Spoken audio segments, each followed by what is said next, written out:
समय में लगभग 99% लोग दाँतों की समस्या से परेशान हैं। किसी के दाँतों में पानी लग रहा है, तो किसी के दाँतों में सड़न है, किसी के दाँतों में झनझनाहट है, किसी के दाँत ही नहीं है। 30-30 साल की उम्र में ही दाँतों से संबंधित सारी समस्याएँ हो रही है। दोस्तों, हॉस्पिटल में सुबह से शाम तक बहुत सारे लोग आते हैं और हम उनको जबकि बताते हैं कि ऐसा नहीं करना है, फिर भी वो गलतियाँ करते हैं। दोस्तों, अगर आप अपने शरीर के सबसे महत्वपूर्ण अंग दाँतों को बचाना चाहते हैं, अगर दाँत नहीं है, तो दोस्तों आप कई ऐसी चीज़ें हैं जिसका स्वाद नहीं ले पाएँगे, खा नहीं पाएँगे और चबा-चबा के नहीं खा पाएँगे। दाँत नहीं रहेंगे तो आपका पाचन तंत्र कमज़ोर रहेगा क्योंकि आप चबा-चबा के नहीं खा पा रहे हैं। आपके मुँह में लार या सलाइवा नहीं बन पा रही है। इसलिए दोस्तों, आप जिस भी उम्र में हैं और हमारे वीडियो को आप सुन रहे हैं, तो दोस्तों ध्यान से सुनिएगा। सुनने के बाद आज आपको एक ऐसी जानकारी मिलेगी, जिससे आपके कभी दाँत खराब ही नहीं होंगे। अगर आपके जितने दाँत खराब हो चुके हैं, अब इससे आगे के दाँत नहीं खराब होंगे। सिर्फ़ छोटा-सा काम करना है, छोटा-सा काम करना है। आज जो हम दोस्तों बताने जा रहे हैं, यानी जिस पेड़ के बारे में बताने जा रहे हैं, यह पेड़ शायद आपके घर के आस-पास, नहीं तो आपके गाँव में या सिटी में रहते हैं तो सिटी में भी यह पेड़ पाया जाता है। इस पेड़ की आपको रोज़ रात में दतुवन करना है, बस सिर्फ़ एक बार। रोज़ रात में अगर आप इस पेड़ की दातून करते हैं, तो दोस्तों मैं गारंटी लेता हूँ, आपके कभी भी दाँतों से संबंधित कोई समस्याएँ नहीं होगी। लेकिन उसके पहले कारण को जानने की ज़रूरत है। अगर आपके दाँतों में कोई भी समस्या है, तो आप इधर-उधर के चक्कर में मत पड़िए कि ये ब्रश करने से दाँतों की झनझनाहट खत्म हो जाएगी, ये पेस्ट लगाने से हो जाएगी, गरारा करने से खत्म हो जाएगी, नहीं, कभी नहीं खत्म होगी। अगर आपके दाँत में पानी लग रहे हैं, दाँतों में खोड़र है, दाँतों में कैविटी है, दाँतों से पस आ रहा है, दाँतों से खून आ रहा है, तो आपको बिना देर किए तुरंत आप दोस्तों सरकारी हॉस्पिटल पहुँचिए और दाँत विभाग जो दाँत के डॉक्टर होते हैं, उनको तुरंत दिखाइए। वो आपके दाँत का एक्स-रे कराएँगे।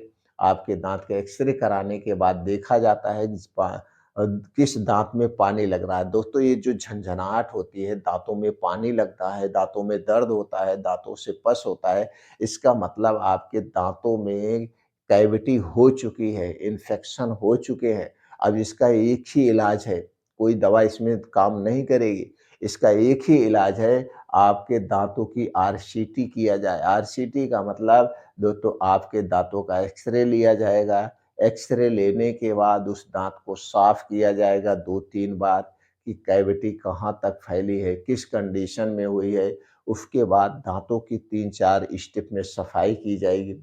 3-4 स्टेप में सफाई करने के बाद उस दाँत में मसाला भर दिया जाएगा और आपको उस दाँत से जो समस्याएँ थी उससे छुटकारा मिल जाएगा। ना तो यहाँ पे दवा खाने की ज़रूरत है, कुछ भी नहीं, सिर्फ़ दाँतों की सफाई करके और वहाँ पे मसाला भर दिया जाएगा और आप चाहें तो ऊपर से कैप लगवा सकते हैं, उससे छुटकारा मिल जाएगा। यही इसका अस्थायी समाधान है। आप देखते होंगे एडवर्टाइज़ होता है टीवी में, बहुत सारे ऐसे पेस्ट का प्रचार किया जाता है कि भैया आपके दाँतों में झनझनाहट है? क्या आपके दाँतों में पानी लग रहा है? क्या आपके दाँतों में दर्द है? ये पेस्ट करिए। आप खत्म हो जाए। कोई पेस्ट इस समस्या का समाधान ही नहीं है, चाहे वो पेस्ट कितना भी महँगा हो। सिर्फ़ उस पेस्ट को प्रचार करके हमारा माइंड वॉश किया जाता है और कुछ नहीं है दोस्तों।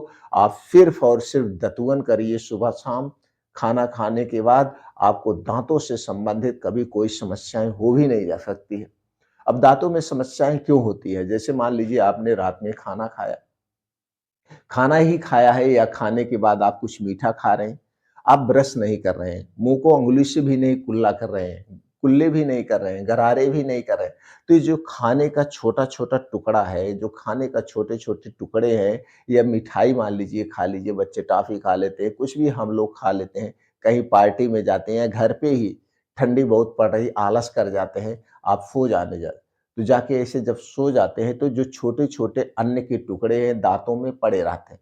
अब दाँतों में रात भी वैसे पड़े हैं तो फिर क्या करते हैं सड़ने लगते हैं, सड़न करने लगते हैं। अभी तो आप युवा हैं, आपके दाँत मजबूत हैं, कुछ दिन तक इससे आपके दाँत या आपका शरीर लड़ता है। लेकिन धीरे-धीरे ये क्या करते हैं कीड़े अंदर-अंदर दाँतों को खोखला करने लगते हैं। जब ये हाई हो दोस्तों हमारे दाँतों पे हावी हो जाते हैं, यानी भारी पड़ने लगते हैं, तब दाँतों में आपको हल्का-हल्का दर्द शुरुआत होता है। तब आप क्या करते हैं कभी मेडिकल स्टोर से दर्द की गोली लेके खा लिए, 2-4 दिन शांत हो गया। फिर दोस्तों वो कीड़े बहुत ज़्यादा हेवी हो जाते हैं तो दाँतों में खोड़र हो जाता है, अंदर बहुत ज़्यादा खोखला हो जाता है। फिर आपके दाँतों में पानी लगने लगता है, दाँतों से खून आने लगता है, दाँतों से पस आने लगता है। तब तक भी आप लापरवाही करते हैं, मेडिकल स्टोर से दवाएँ खाते हैं, कुछ एंटीबायोटिक लेते हैं, दर्द की दवाएँ लेते हैं। जब नहीं आराम मिलता है, तब आप दोस्तों भागते हैं हॉस्पिटल में। तो इसके पहले हमें सावधान हो जाना चाहिए। रोज़ रात में, चाहे एक छोटा-सा बच्चा ही क्यों ना हो, छोटा-सा बच्चा ही क्यों ना हो, चाहे बड़े हों, बुजुर्ग हों, जो भी हों, दोस्तों हमें रात में खाना खाने के बाद आपको दातून करना ही चाहिए। अगर आपको दातून नहीं मिल रही, आप ब्रश कर रहे हैं, तो आप ब्रश करिए। लेकिन करिए रात में खाना खाने के बाद, दाँतों से संबंधित कभी कोई समस्या होगी ही नहीं, कोई समस्या नहीं होगी। सुबह करिए या ना करिए, लेकिन रात के समय ज़रूर ब्रश करिए, क्योंकि रात में आपका 10 से 12 घंटे मुँह बंद रहता है और तभी तभी ये बैक्टीरिया का आक्रमण होता है। दिन में तो आप कुछ न कुछ खाते-पीते रहते हैं, आपके मुँह में आता-जाता रहे, कोई दिक्कत नहीं है। लेकिन रात के समय खाना खाने के बाद एक छोटा-सा संकल्प करिए, दाँतों से संबंधित कोई समस्या नहीं होगी, मरते दम तक आपके पूरे 32 के 32 दाँत सेफ रहेंगे। 32 के 32 दाँत आपको सेफ रहेंगे। तो दोस्तों दतुअन में आप जहाँ पे हैं, किसी भी पेड़ की दतुअन लेके करिए, चाहे नीम की करिए, चाहे दोस्तों आप जामुन की करिए, चाहे अमरूद की करिए, चाहे आम की करिए, किसी की भी आप दतुअन लेकिन करिए। दतुअन नहीं है तो आप ब्रश करिए, लेकिन करिए रात के खाने के बाद। अब अगर आपके दाँतों में जो समस्याएँ हो चुकी हैं, उस समस्याओं से छुटकारा के लिए दोस्तों अगर ये पेड़ आपके आस-पास दिख जाए, तो इस पेड़ की दतुअन आप करिए। वो पेड़ किसका है? करंज का पेड़। दोस्तों करंज का पेड़ अगर आप नहीं पहचान पा रहे हैं, तो आपको पहचानने के लिए आप डालिए करंज का पेड़। गूगल पे जैसे ही डालेंगे करंज का पेड़, तो आपको इमेज दिख जाएगी। उस इमेज से आप पेड़ को पहचान सकते हैं और यह पेड़ दोस्तों छायादार पेड़ होता है, सब जगह पाया जाता है। यह पेड़ बहुत जिद्दी होता है, अपने आप ही उग जाता है और हर गाँव में पाया जाता है। दोस्तों हम जहाँ शहर में रहते हैं, हमारे आस-पास तो रोड के किनारे बहुत सारे पेड़ हैं। सुबह मॉर्निंग वॉक करने जाते हैं, तोड़ के लाके फ्रिज में रख देते हैं। शाम को भी करते हैं और सुबह नीम की दतुअन करते हैं। रोज़ रात में दोस्तों हम इस पेड़ की दतुअन पूरा परिवार करते हैं। पूरे परिवार का कभी भी कोई दाँतों से संबंधित समस्या नहीं है। ब्रश हम लोग दोस्तों नहीं करते हैं, रात में इस पेड़ की दतुअन करते हैं और सुबह के समय नीम की दतुअन करते हैं। तो नीम की दतुअन सुबह इसलिए करते हैं, नीम की दतुअन आप जब कूचा बना रहे हो, तो कूचा बनाते समय उसका रस निकलता है, उस रस को घूँट जाते हैं। तो दोस्तों रस घूट जाते हैं तो गले के इन्फेक्शन को दूर करेगा, पेट में कोई समस्या है उसे भी दूर करेगा और कभी-कभी सुबह नीम की दतुअन करते हैं, कभी-कभी बाबूल की दतुअन करते हैं, बबूल के पेड़ की, लेकिन ब्रश नहीं करते। तो दोस्तों ये 2 पेड़ की दतुअन आप कर सकते हैं। रात में करंज का करिए और सुबह नीम के पेड़ की दतुअन करिए, कभी बबूल के पेड़ की दतुअन करिए, लेकिन रात में ज़रूर करिए। दाँतों से संबंधित कभी कोई समस्या आपको हो नहीं सकती है। अगर दाँतों से संबंधित समस्या है, वो दोस्तों धीरे-धीरे दूर हो जाएगी।